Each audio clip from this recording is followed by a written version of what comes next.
All right. So welcome, folks. I appreciate y'all for taking our time from your Thursday afternoon to join us. My name is Kazim Shanaba, and I'm the Senior People Experience Director, Equity Learning here at City of New York. And I have the honorable opportunity to have a conversation with LaToya. We'll get into more about her in a bit. I want to orient folks for the purpose of today's conversation. And just to inform folks of the conversation, it is regarding prioritizing social and economic mobility and DBIE. So that's diversity, belonging, inclusion, and equity in any setting. And it's really an exploration of how BIPOC professionals can navigate succeeding in corporate settings while also leading with an equity lens.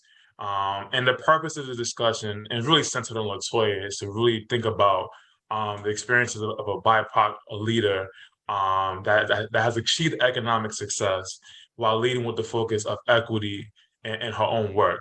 And really for folks to get skill sets from how to navigate to achieve both economic success and to lead with an equity lens. So without further ado, I really want to provide the floor for you, LaToya, to just provide obviously your name, your preferred pronoun, your ethnic background, and where you're from, and your current occupation, and a fun fact. But let me know if you need me to repeat that again. Maybe. So good afternoon. I'm so excited to be here with you all and have this conversation. Every time I hear the topic, I chuckle a little bit as it relates to economic success. I want to kind of put a little disclaimer on, that can look and feel and mean so many different things to different people, family, personal, success has a big thing there. And even how we think about economic success, right? Freedom and things like that. So want to just keep that really broad because I have a lot of economic and financial goals that I'm still working really hard to meet, but have made some good progress. So my name is LaToya Williams Belfort, and my pronouns are she and her. I am the executive director at the 15% Pledge, which is a racial and economic justice advocacy organization working to close the racial wealth gap. I've been working at the Pledge now for about 2.5 years. I took this role on in 2020, right at the moment of the unfortunate killing of Mr. George Floyd and the biggest racial uprising for many of us, having this conversation today of our lifetime. And it was really important for me to, at that moment, join an organization that I believed was working tactically towards some of the solutions that we were all talking about societally at that moment. And I can get into what we do at the Pledge shortly. But before joining the Pledge, I've worked in equity, corporate accountability, advocacy, the human service sector for over 20 years, fighting for populations, youth populations, veterans, LGBTQ, single parent, single mom households, to have equitable and equal access to quality education, to housing, to mental and physical health services. Even before that, I am a very proud native New Yorker. I was born in Manhattan and raised in the Bronx. I am not an immigrant in the traditional sense, but I do connect with a lot of firsts. So I consider myself a first generation in many ways, first generation in my family to go to college, first to own a home, many firsts that I've been able to experience through the support of my community, my church community, and my family. And I think growing up in New York really pushed me to want to help my community, people that were a lot like me and my family, that were fighting for equitable and equal access, for economic opportunity to support and elevate their families' dreams, and ultimately their families' access to whatever you consider the American dream. And I think that's powered my work throughout. So really happy to have this conversation today. As we all know, it's Black History Month. And I think this is important in this month, but I think this conversation really is evergreen and important, and something that we should be engaging in constantly as we think about, how we solve some of these really big problems that we're all working toward. Mm-hmm. So I appreciate that you're moving a little ahead in a good way about Black History Month. You We do listen, get there in a you can minute. cut me off at any point because once I get going, it's like got to pull the plug. So feel free. Nah, you good, you good. So two things. Can you share with the folks on this call a fun fact about yourself, and then Yes. we'll get to Black History Month. Go ahead. Oh, a fun fact. I guess a fun fact is that I am a sports mom to two sons. One 15 who is a basketball fanatic, and another son who is 10 who is a football fanatic. And it's a fun fact to me because I've never been a big sports person. I socially watched and participated in sports, but now I'm like the very overzealous parent on the sideline screaming and cheering and yelling at the referee, even though I shouldn't do that all the time. So it's it's an interesting progression as we think about family and the where parenthood takes us. But I think that's a fun fact. I'm a proud sports mom. I'm sure they keep you busy. Yeah.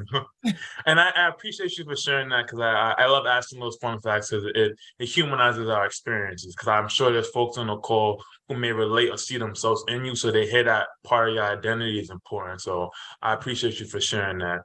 And then just transitioning to, as you already stated, it is Black History Month. And I just think in terms of like culture and how we show up, it's important for us to name the richness in our respective cultures as human beings. So my question to you is, what are some things that you love about being in the Black community? Well, I really love being a Black woman. And I think there's so much power and community and legacy in our womanhood.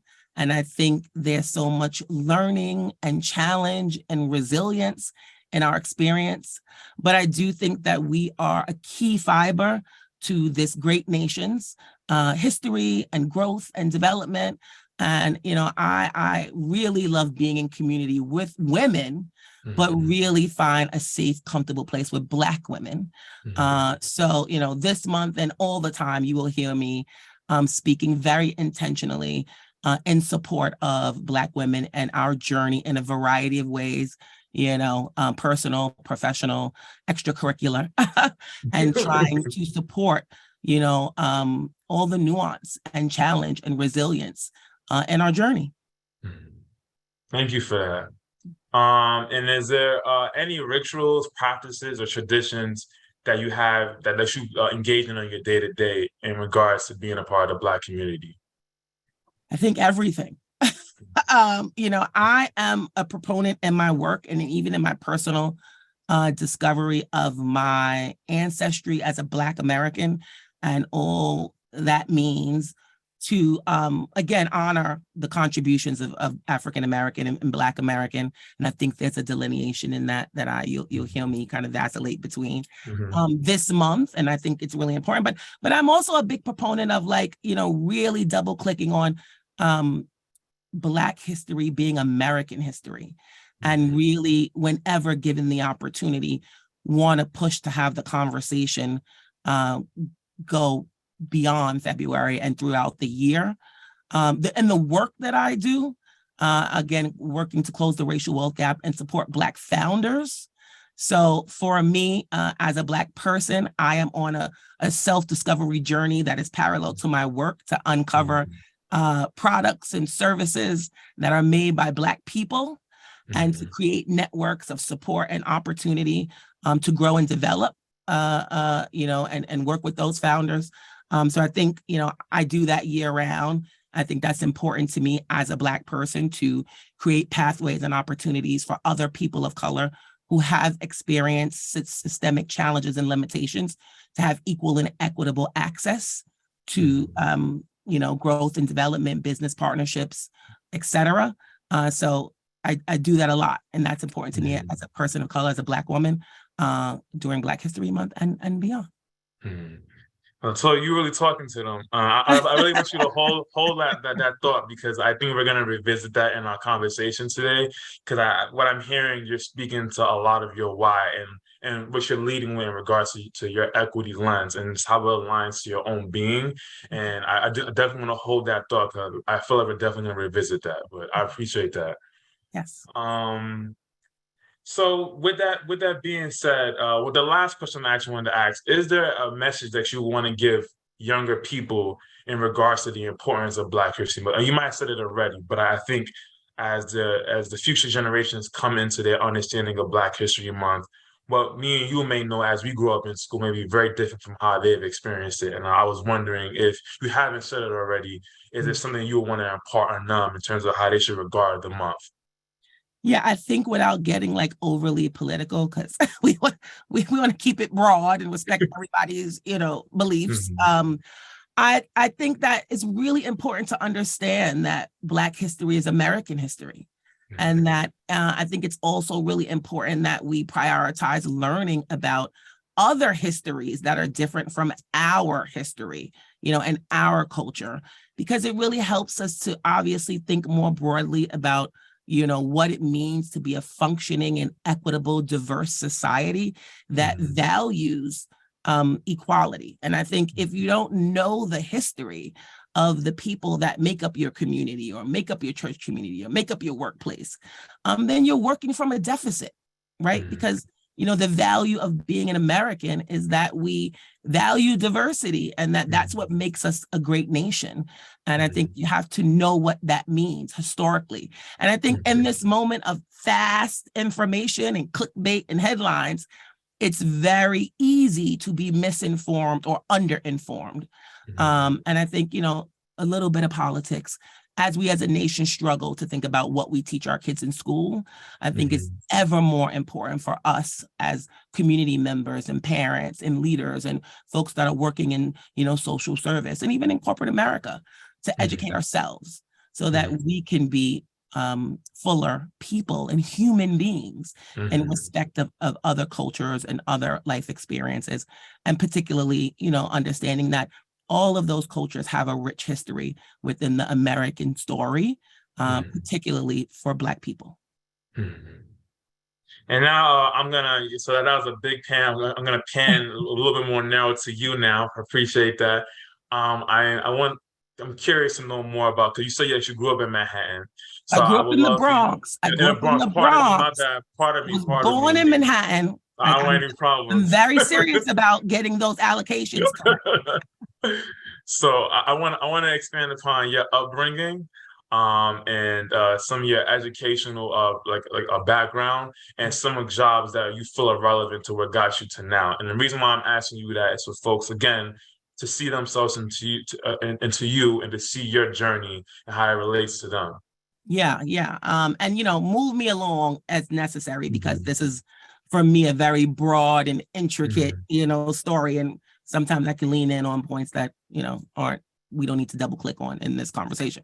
But again, born in Manhattan, raised in the Bronx. I think it's important to share that I am a product of, New York City public schools. And, yes, there are challenges there. And yes, there are things there that we all working to solutionize around. But I received a quality education. I had teachers that cared about me. I had a family and a church community that supported me. And I'm proud of the education that I received going to New York City public schools. I left New York City public school system and I went to a SUNY college, right? I went to SUNY at Old Westbury. Again, really important to me because I was the first person in my family to go to college. So really, being supported, uplifted by my family, by my church community. I grew up in a Black Pentecostal church. So if you are listening or watching this, and if you know what that means, then you really know what that means. And if you don't, it is a very rich community. You spend a lot of time in church. I went to church on Sunday and Tuesday and Wednesday and Friday, and I stayed from 3 to 10, and there was Sunday school in the middle and prayer group. I think that's important because that's a big part of, my belief system as it relates to equal opportunity for all, for believing in the good of people, for knowing that humanity is not a race-based proposition or a gender-based proposition. And even though coming, from a religious background, obviously having a family and using those religious beliefs in support of our overall family belief. So going to a SUNY school and also receiving a really quality education there, joining a community of educators and students that were similar to me, that looked like me, that were, working to solutionize around a lot of the same systemic family barriers. And just wanted to get a quality education that was in support of their dreams and what they hope to become. I graduated from there with a bachelor's degree in media and communications. I was lucky at that point. At that point in my journey, I wanted to be an on-air newscaster.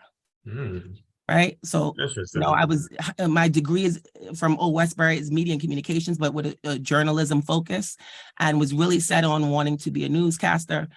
So with that, graduated, came out of school. And at that point, I won't say what year that was because, I'm only 25, so I don't want to date myself. It's all good. We ain't judging on that. I won't say what year that was, but it was a very different time in the sense of like, the internet wasn't really a thing then. And I know that sounds like, what? So to find a job, you had to do something that we call pound the pavement. You had to get dressed up. You had to print out a paper copy of your resume, and you had to go around to the respective companies that you were interested in and take it from there. That could lead to the receptionist taking your resume.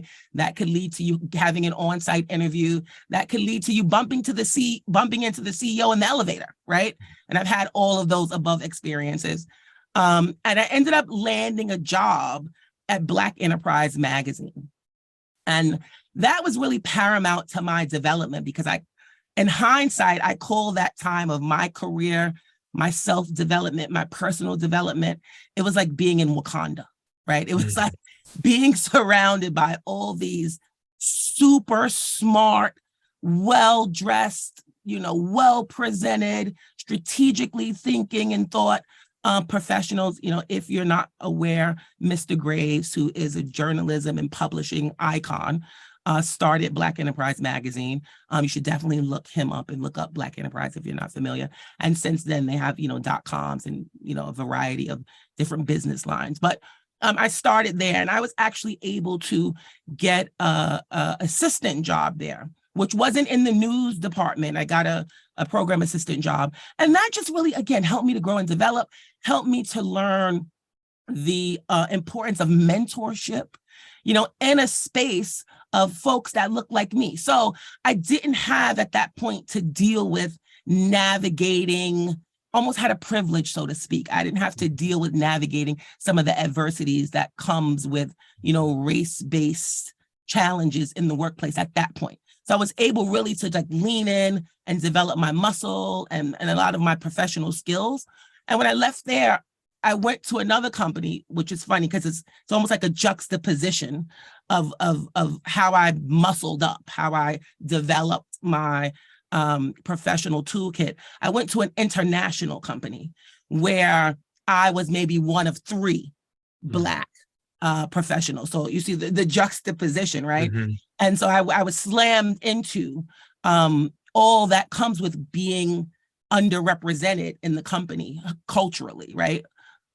Really trying to find a safe space and, a pathway to growth and development because I was not like everybody else there culturally. And I started to experience a lot of that gender bias and race bias. And needless to say, I didn't work there very long. And I think at that point, I realized that I wanted to do passion-driven work. Right. And so for so long, it's like you go to undergrad and it's like, find a corporate pathway. That's where the money is at. When you think about like economic development, that's where the money is at. You're going to earn all this money in corporate America. And for a young professional, I made a great salary. But I think there was an inflection point where it was, through my mentorship networks, through my church community networks, through my peer networks, I started to hear about like passion-driven work and being able to work in social services or advocacy or nonprofit, and that there was a way to, have that same economic success and meet the financial goals that I wanted to meet and not be a slave to the corporate machine, so to speak, at that time in my life, and to do work that was important to me. And again, was in support of people that I had met along my journey and that were in my community fighting for equitable opportunity. So I'll stop there. But, that was my journey through education and corporate and kind of how I landed in the social service kind of nonprofit arena. The last thing I will say is I landed in a very big nonprofit, the United Way of New York City. And I think that was really important because that was at the time, it was like a $50-60 million nonprofit. And this was like many years ago. They're a much bigger organization even now. But that organization had the systems and the people and, so if coming from corporate, it wasn't so much a shock to go into a nonprofit setting. It was going into a bigger nonprofit setting. So I was able to now start to find my way through what it meant to work in nonprofit because, those two settings are very different and have different nuances. And I appreciate you sharing your journey from like working in corporate settings to nonprofit, and then just really highlighting the differences from your own experience. And so that I feel like right now we're getting kind of a bit of our meat and potatoes here, right? So like I said here, we're mission driven, and our work is rooted in educational equity.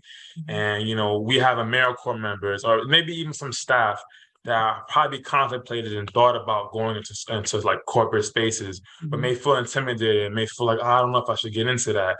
And as you alluded to, right, like economic success, really like securing that bag, if you will, right? Folks want to do that, and they also want to live with a mission. They also want to be able to execute on equity-based missions. And like based upon your experiences, what would you advise someone who wants to get into the corporate space, how to navigate that space, and being able to find achievement in both of those areas of economic success and leading with an equity lens? Yeah, I think research is really important. I think, once you identify what is important to you, what are your KPIs, at that moment in time and in your 3 to 5 year plan, that kind of strategic planning, I think is always really important to being thoughtful about that. And then researching companies, whether they're corporate or whether they are in the human service or nonprofit or advocacy, what are their values? Research the companies online, every public information, but you want to use the right sources, again, not social media, but like get that public information and then reach out to people. LinkedIn is like, I love LinkedIn. It's like people are working at a company that you're interested in, and after you've done the public information research, find out what their experiences are like, and make sure what you're hearing matches up to your personal and professional KPIs. I think it's really important to be thoughtful about where you're going and to look at yourself as an asset. I think very often we look at ourselves like, I'm just thankful for the opportunity. And I think that's important because attitude is key. But I also think understanding your value and knowing that going into these environments, you're bringing value and making sure that the environments are aligned, with what you need and what you will be giving. And it's something I want to also expand, because you mentioned this earlier, and I think this is really important for all people, especially people of color. You were talking about mentorship, and I would love for you to kind of expand upon how one mentorship served for you and how that can serve for other folks, other professionals that want to get into like corporate spaces, non-corporate spaces that are just looking to navigate and grow as professionals. Yeah, I think mentorship is very important, and mentorship has been really pivotal to my growth and development personally and professionally. I think, I think there's a few myths, though, to debunk about mentorship. I think that we think we're going to get this one dedicated person that's going to give us all the answers and chart the path for us, and we're going to just do what they tell us, and boom, we're going to be successful and meet our goals. I think it doesn't really work like that. In my experience, it hasn't. I think a few kind of housekeeping notes to consider when you're looking to a mentor relationship is that think about people who don't necessarily look like you, that aren't the same gender as you, that aren't in the same industry as you, look at people that you admire things about them. If you've seen them on talks, or you read some of their white papers, or, you've been in meetings with them. And I think that's kind of like a first indicator. It doesn't always have to be if you're a woman, your mentor has to be a woman, it's power in getting that diverse perspective. I think the other thing is like, really understanding that there are different ways and interactions that are mentorship, right? It doesn't have to be this long relationship. It could be one conversation. It could be 20 minutes. It could be an hour. It could be a reoccurring thing. It could be one coffee a year, right? But it's really understanding what you want to extrapolate from that person that's connected to your personal and professional KPIs.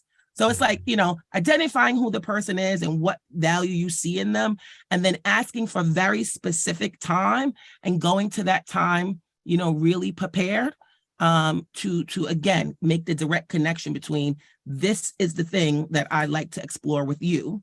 And then I think having multiple mentors, because again, you have that one mentor that you meet on a recurring basis. You have one mentor that you meet once a year at a conference. You have one mentor, it's again, aligning your village through mentorship to support all of the muscle that you're trying to build.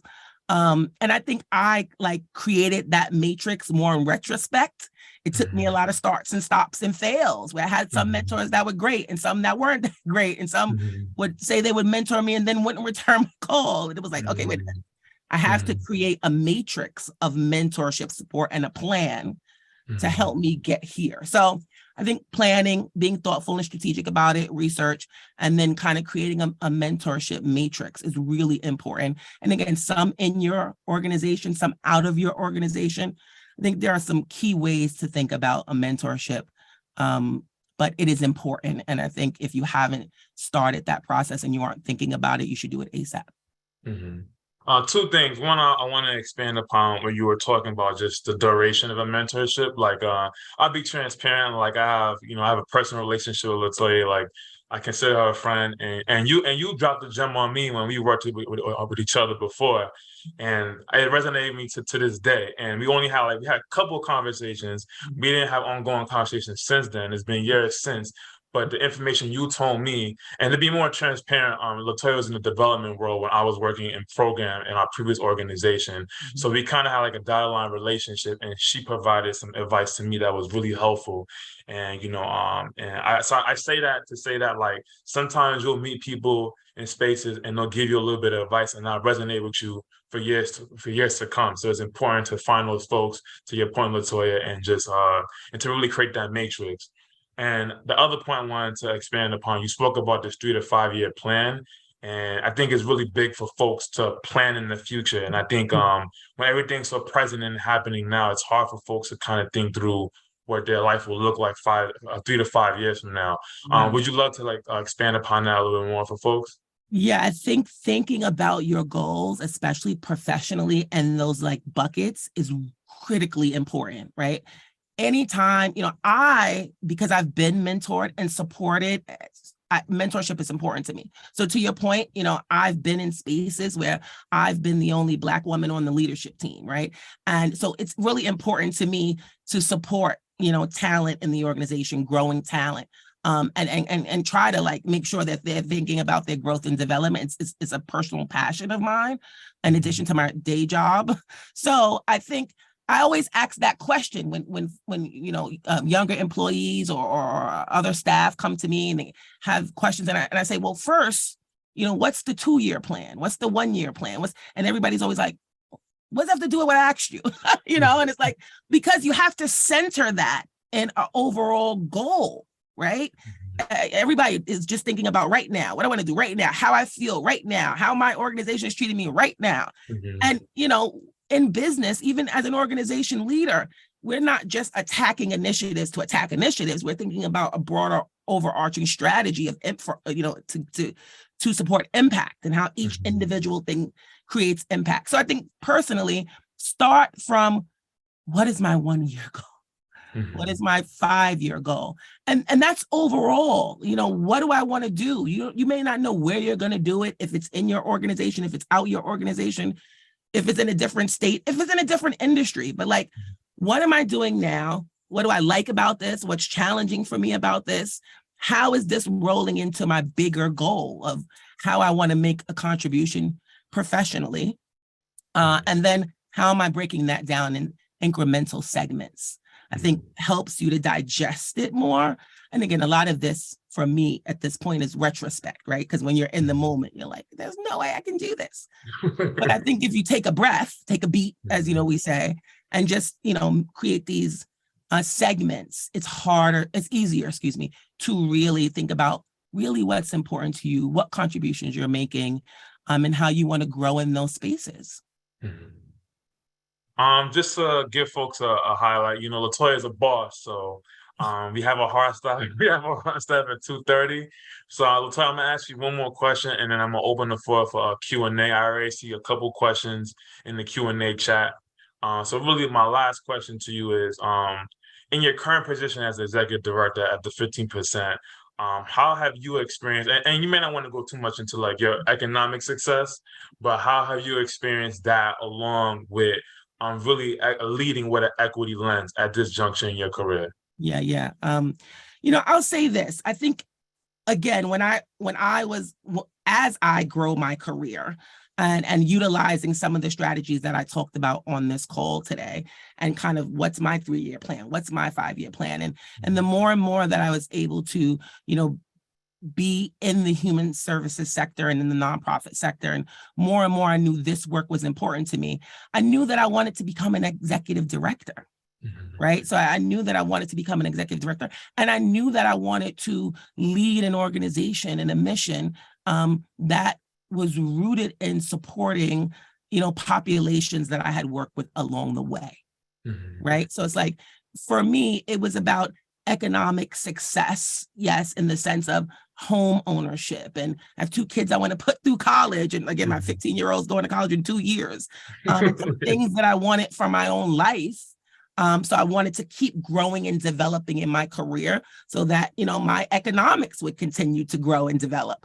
But I also knew that, again, from a passion proposition and an impact proposition from the own impact that I want to make with my time here, that I wanted to be an executive director. And I think that's really important. Again, when you do that planning, it's like, what's your long-term goal? What space do you really want to make an impact in? So I was able to do that. And, I think professionally, or, in my journey, I've been really lucky to be able to grow and develop in an industry, right? To kind of stick with supporting the population that I've been supporting. And so I've had that success in that way, right? Personal goals that are driven by economics or, professional alignment, and then also being able to continue to grow and develop and do the work that I want to do in support of the population. So I think, I've been lucky in those ways. That's how I think about it.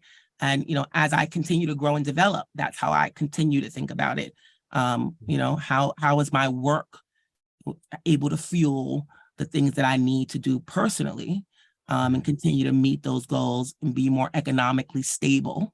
And then how do I keep that in alignment and true to my value proposition? I'm not just doing stuff for money, right? And true to my alignment professionally. So, I've been lucky and blessed so far to get here. And, like I said, I'm only 25, so I have a long way to go. So how old am I then? We can all be 25. And I appreciate you for sharing that you're not just doing things for money. And I think finding the sweet spot between having economic success and leading with an equity lens, you'll find that sweet spot. You won't just do it for money because you're doing it with a purpose, no matter what sector you want to go into. And you answering that, you really demonstrate the sweet spot in doing that for folks. So yeah. I have one question in the Q&A. So we're going to transition to the Q&A. And as someone asks, what is a KPI? A key performance indicator. A key performance indicator. So, when you do the many proposals that you will do over your lifetime, professionally, academically, et cetera, you have to highlight, how do we know that what we are planning to do is actually doing? How do we know that the math is mathing? It's by a KPI. Thank you for sharing that. And folks, continue to keep the questions coming. LaToya, is there any other advice that you would like to impart on our audience today outside of what you shared? Yeah, I mean, just kind of some housekeeping things, tactically to walk away with. I think as we think about this marriage of economic advancement and, being able to do something that's important to you and that you love, I think knowing your value, right? We talked a little bit about that earlier, whether you're junior in your career, mid, more senior, I think being really clear and unapologetic about your value, because again, this is all a business and people want to know what you're bringing. So I think that's really important. I think being able to communicate your value, right? I think is important. And I think that is, in negotiations, asking for what we want, again, being well researched, because you don't want to ask for things that are like too outside, because then that's counter and productive. But I think being well researched and feeling empowered to ask for what you want, as you think about career and growth and development and all the things that are upon us. And then I think, again, like networking, community building, mentorship. I think for me personally, in the different stages of my career, I needed mentors. I looked for mentors. I had lessons learned about situations that worked out and didn't work out, but I was undeterred because I knew it was a support I needed. So I rejigged, and then I tried other approaches. And then when I started to become a little more senior, like being really intentional, like you said, Kasim would be going around his way and I'd be like, hey, what are you up to? What are you doing? How are you thinking about this? And he'd be like, come by my office tomorrow. These are the things I want to talk about, right?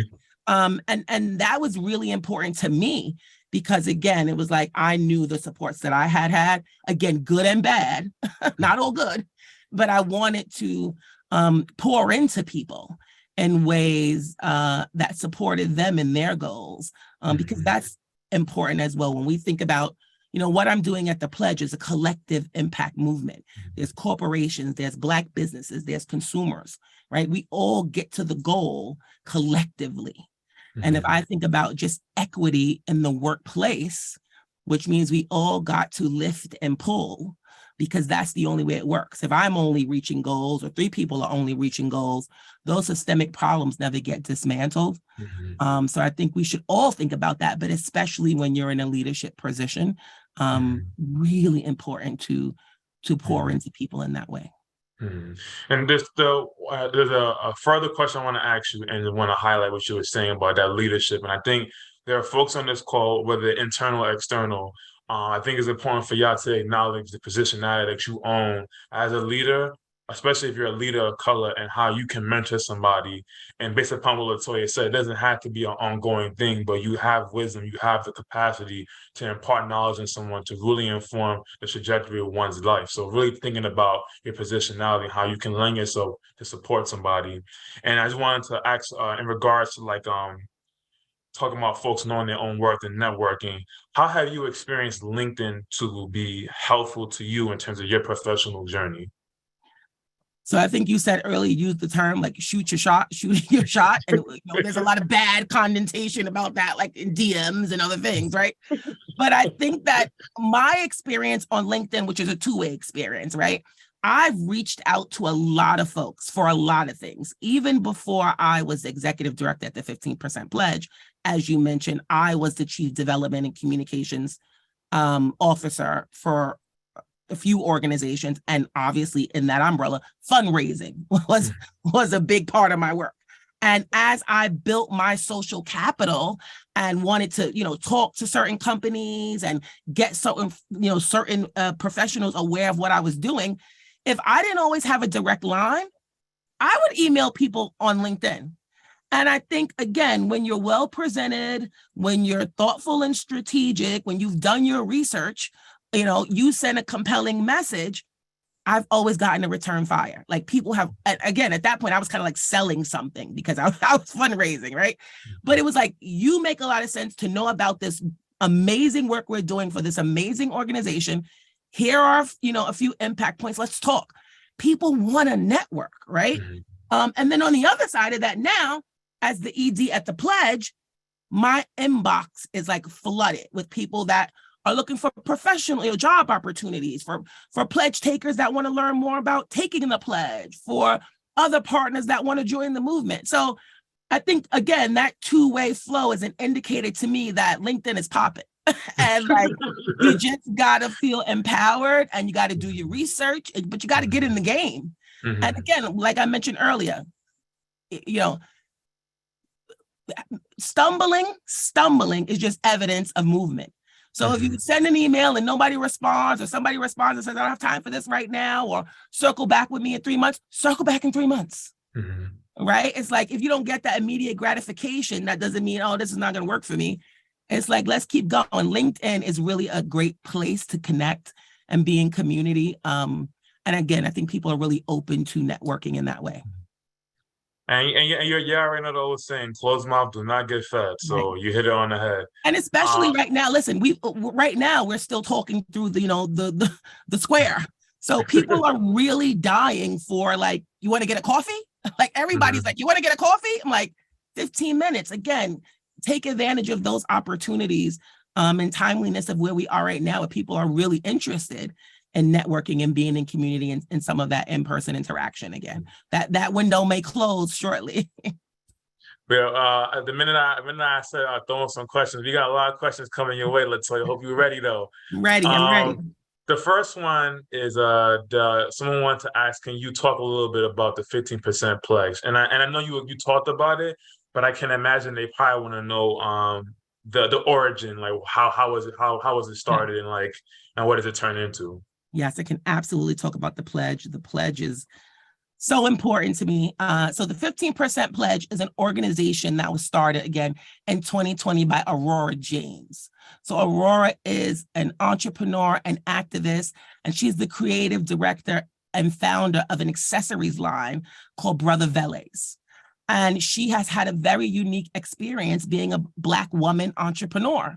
And when 2020 happened, everything of 2020, and all of these major corporations were sending out these messages declaring their support, their undying support for the Black community, she said, thanks, what's next? Right?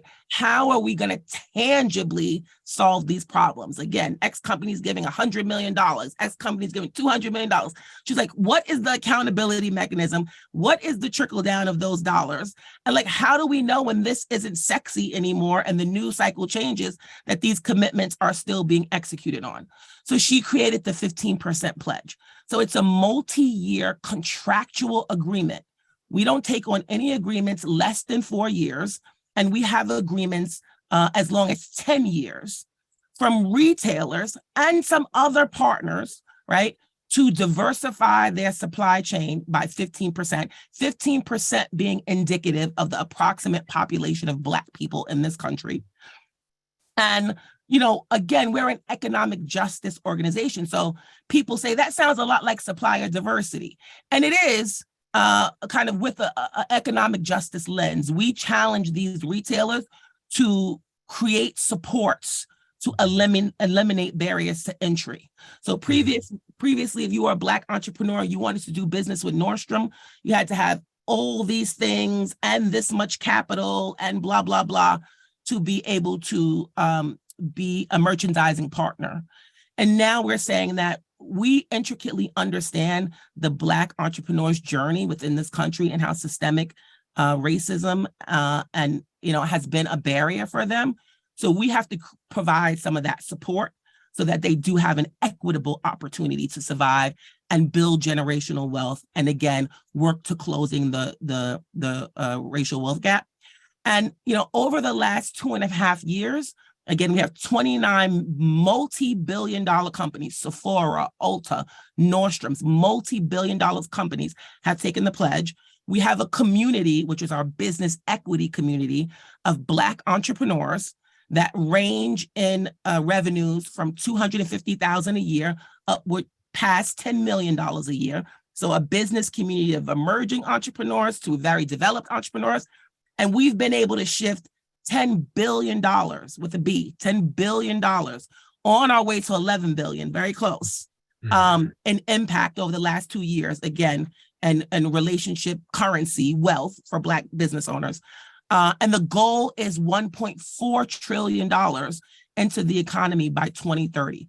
Now, that will not close the racial wealth gap, but that will make a nice dent and we'll create, again, a collective impact model that is tactical and we know drives results and impact. So I could keep talking about the pledge, but I'll take a breath. It's all good. Find us on Instagram. We have a very thriving Instagram community. We feature a lot of founders, Black businesses, products, a lot of information about our work and about founders and about the way consumers, right, can engage, because we all have economic power that is so great. And at the end of the day, these companies and these retailers, this is business. Even though my work is rooted in a diversity, equity, and inclusion framework, this is about good business, right? It's about X retailer, you have an untapped market.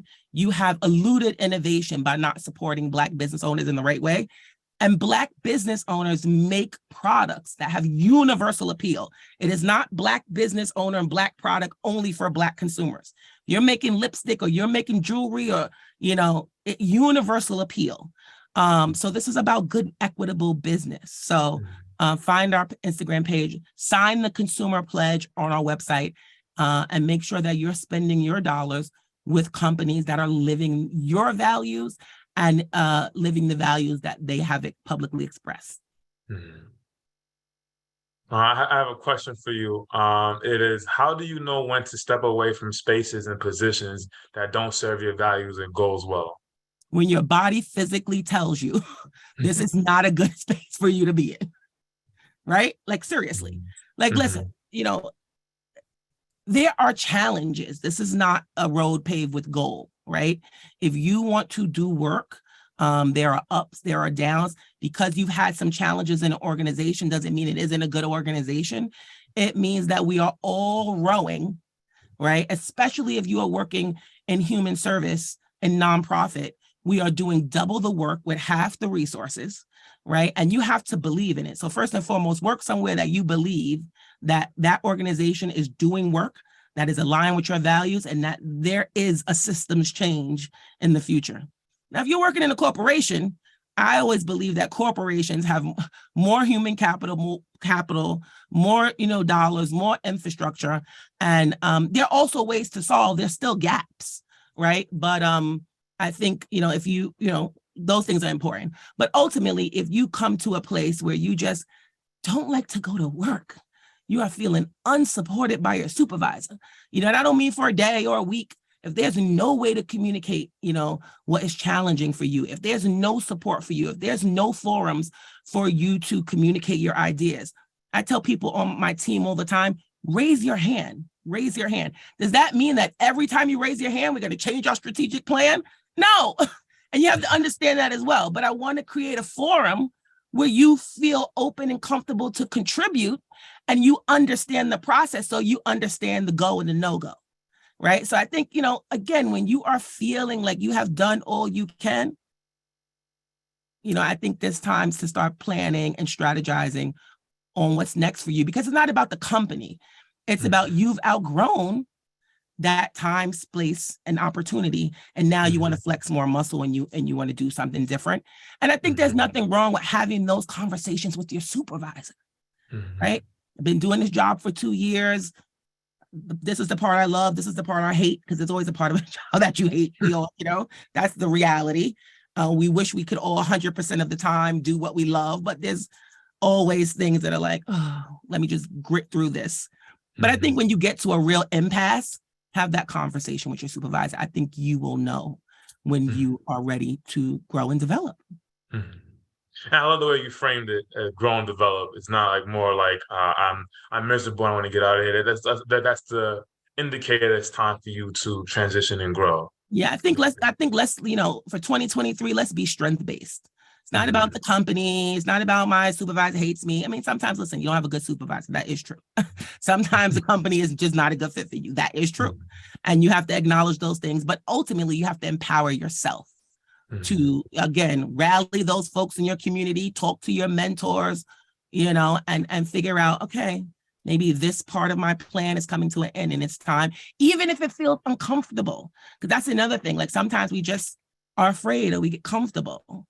And you got to push yourself out of that space. If it doesn't feel uncomfortable, if you're not nervous about the next step, it's not the right next step for you.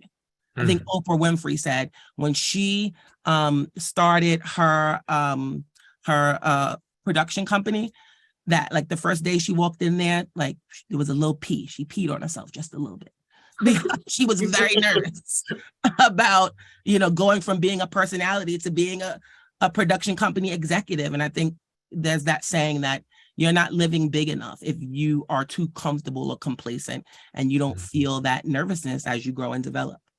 And then my next question is, and this is, I know and asking this question may be really personal to you. It may not apply to everyone else, but I imagine they're probably asking because they want to know about your experience to mirror. But how did you go about finding mentors, and how did you understand what you needed from them? I was a little bit of a stalker. So, I was, again, once I transitioned into nonprofit, I was a development person. And, I think some statistics somewhere shows that like people have a, fear of public speaking and asking more than they do of death. I'm not afraid to ask. So I, sought out people first in my organizations at the very top levels, again, because I was like incessant with planning and, again, being first generation and knowing what I wanted to achieve economically and some of these financial goals. I was ready. I stayed ready so I didn't have to get ready. So, I had moments that I would bump into my CEO leaving late at night. And I knew that he, at a certain point in my career, he would leave every night at a certain time. I would make sure I would be in that elevator. So that, when he would say, how's it going? I don't just say, great. I had something thoughtful to say. And so again, same thing with people that I wanted to connect with. I sought them out, in a respectful way. Don't go, scaring people, being too crazy. But, I would make it really clear to them. Again, when I had those chance encounters, I'd love to get 15 minutes with you to talk about X. And I think, how did I know what I wanted to do? I don't know if I always had, I don't want to pretend to have had this like fully baked plan all the time, but I did know that like, hey, what I'm doing now, these three things really rise to the top for me. Is there a pathway to do that more? These three things I really hate, and I'm probably not that good at, because we're not all good at everything. And so I don't want to do that as much. So again, just being really intentional. I think, again, sometimes we just get programmed. This is my job. So I go to work and I clock in and I do it and then I go home. It's like, if you want to be a career focused person, and if you, again, are thinking about economics and, wanting to do work or be in spaces that are driving real change, when you talk about equity, I think you have to be intentional about that and really thoughtful and constantly thinking about, are you showing up, living, exercising those values? And then my last question for you, it's a really big question, LaToya. I don't know if you're ready for it though. Drum beat. The question is, how do you think white people can best support people of color, particularly students, in issues that they may be facing, such as economic mobility, underrepresentation, racism, etc.? Just for some context for our folks on the call. You can't leave that for the last 5 minutes. I'm gonna help you. That's a thanks for coming out, God bless and good night moment. That's a big question. For folks on the call who may be external, so again, City Air is a educational nonprofit that's based in doing equity work in schools. So I imagine this question is deriving from one of our program folks that are serving students in schools, for context. But LaToya, you have some experience in working in some nonprofits. That worked in schools. Yeah, so I understand some of the nuance and stuff there. Listen, I think I'm just going to say this. I think that's a very big question. I think that's an important question. I actually think you could have a whole conversation on that topic, right? But I think what immediately, like my knee-jerk reaction is understanding your power and your privilege as a white person, especially as a white person in spaces that are serving predominantly brown and Black populations, like acknowledging your privilege. And that's your independent privilege, but also your systemic privilege, right? And how are you actively using your voice, your privilege, your allyship, all right? Executing on that allyship to move forward your shared beliefs as it relates to equity. Right. I think that is so important. People often ask me, what does allyship mean? And again, I think, and how do you showcase allyship? And I think that's a very nuanced question. And there's a lot of things to be discussed there. But I first think even if I went one additional step is acknowledging the documented and data-informed history in this country. Right. Let's look at the systemic piece of this. Our lived experiences are important. And I say this a lot in my work. But when you're talking about, working with populations that are solely Black and brown, and you are a white person, it is very important to understand the history and the data of some of the current things that you are seeing and dealing with. And then also acknowledging your privilege and being committed and intentional about using that privilege in exercise of solutions for populations you're serving. I put a period there.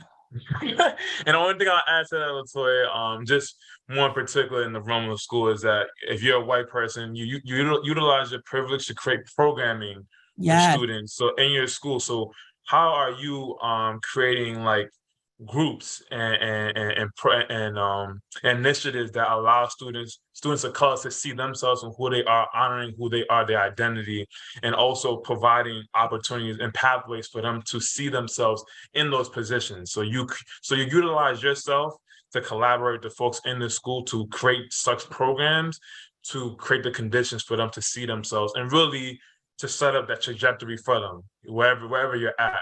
And so I think that's a short answer. But it's really that programming piece. You have to create the programming for them to learn about themselves and to see the opportunity. They don't see themselves, they don't see other people that look like them in those positions. Absolutely. Then it becomes difficult. But if you create that path to utilize your privilege to do so, that's how you can contribute. I agree 1,000%. Yep. This has been good. This has been so good. I so am appreciative for the opportunity to share, to join the conversation. I think that the work that you're doing is amazing. I think you're amazing. I love to see you grow and develop.